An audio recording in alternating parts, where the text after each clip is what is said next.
तो नमस्कार दोस्तों, मैं हूं रशीद और रशीद ब्लॉग में आपका स्वागत है। और आज मैं इस टॉपिक पर वीडियो बना रहा हूं कि शिवानी जी के मामा ख़त्म हो चुके हैं, शिवकांत मामा। तो बड़ी दुख भरी खबर है हमारे लिए और उनके सब्सक्राइबर जो हैं, मैं भी उनका सब्सक्राइबर हूं और हम लोग जितने भी सब्सक्राइबर हैं सबके लिए दुख भरी खबर है ये। तो मैं आज दुआ मांगने आया हूँ यहाँ पर फ़तेहपुर सीकरी में सलीम चिश्ती रहमतुल्लाह अलैह की दरगाह है। जो भी बाबा से मांगते हैं वो पूरा होता है।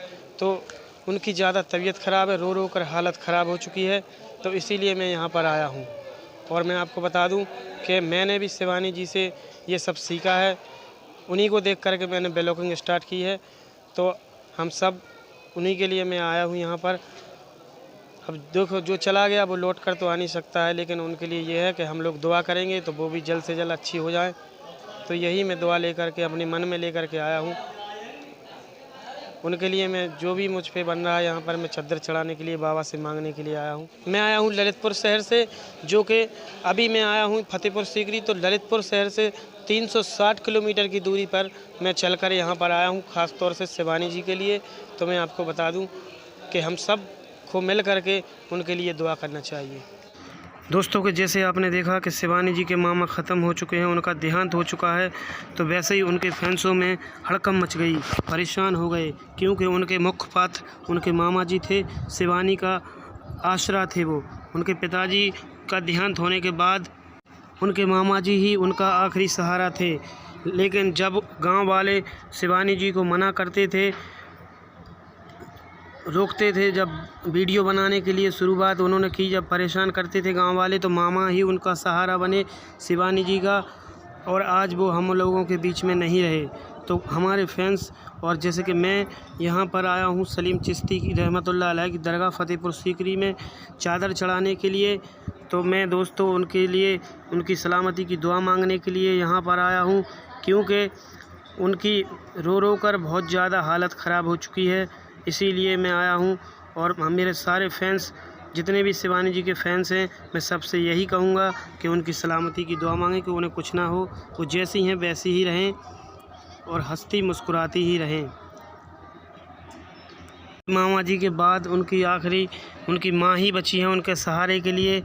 तो माँ की भी उनकी तबीयत ख़राब रहती है, ज़्यादातर वो बीमार रहती हैं, दवाई खा कर के वो अपना ज़िंदगी बसर कर रही हैं।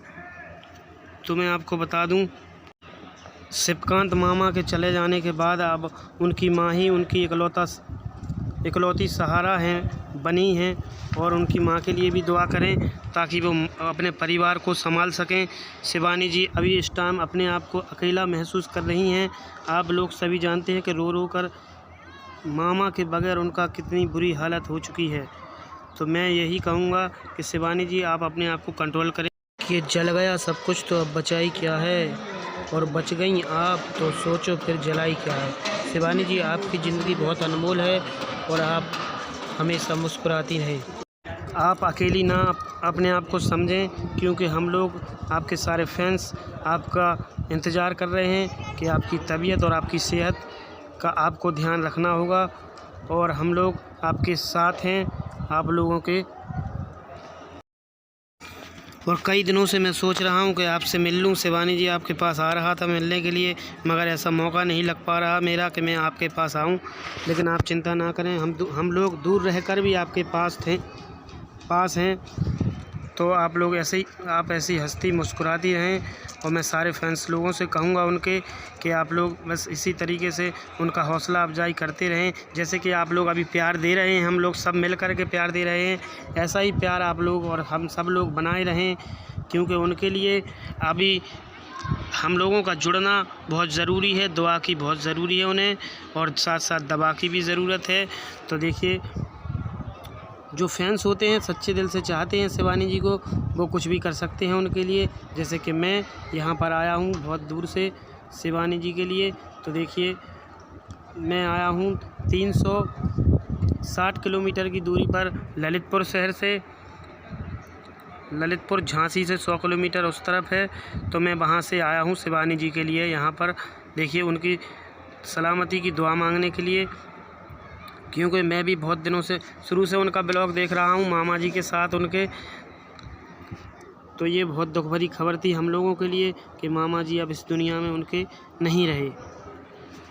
और जैसे कि खबर मिली है कि मामा जी अभी कानपुर लेके गई थी शिवानी जी, वहाँ पर उनका इलाज चल रहा था। कानपुर के बाद डॉक्टरों ने कुछ जवाब दिया शिवानी जी के लिए, तो फिर वहाँ से मना कर दी गई है। तो वहाँ से लेकर के फिर वो दोबारा ग्वालियर रेफ़र कर दिया है। तो ग्वालियर लेके गई हैं वो। तो ग्वालियर जब वो पहुँची अपनी 4 व्हीलर से वहाँ पर पहुँची ग्वालियर, थोड़ी देर बाद पता चला कि उनका देहांत हो गया है। तो बहुत ही सब में हड़कंप सा मच गया, यानी कि भूकंप सा आ गया है शिवानी जी की ज़िंदगी में भी। और उनके फैंस लोग हैं, जैसे कि हम लोगों को भी बहुत सदमा पहुंचा है, बहुत दुख हुआ है। तो आप लोगों से शिवानी जी ने भी अपनी ज़िंदगी में बहुत स्ट्रगल करा है कि आप देख सकते हैं टिकटॉक पर वीडियो बना करके टिकटॉक स्टार बनी।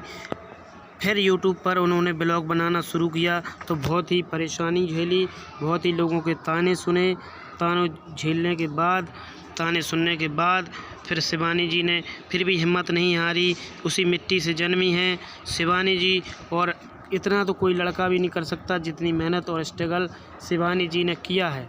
तो आज उस मकाम पर पहुंची थी, और साथ में साथ उनके मामा जी, उनके पिता की तरह, एक पिता की तरह किरदार निभाया है मामा जी ने। तो वो उनका सहारा बन कर के चले और बहुत आगे और यहाँ तक ले गए। और उनको मकाम जो कि एक पिताजी की हैसियत से, जो एक पिता का कर्तव्य होता है कि एक बच्ची को या अपने बेटे को यहाँ तक ऊंचाइयों तक ले जाएं, तो वो उनके मामा जी ने किया है। और मैं यही कहूँगा कि ऐसे मामा सबको दें, सबको साथ हो मामा जी। अगर किसी के मामा जी हों तो शिवानी के मामा जैसे हों, शिवकांत मामा जैसे सबके मामा हों। तो मैं यहीं तक आज रसीद में अलविदा लेता हूं इस वीडियो के माध्यम से।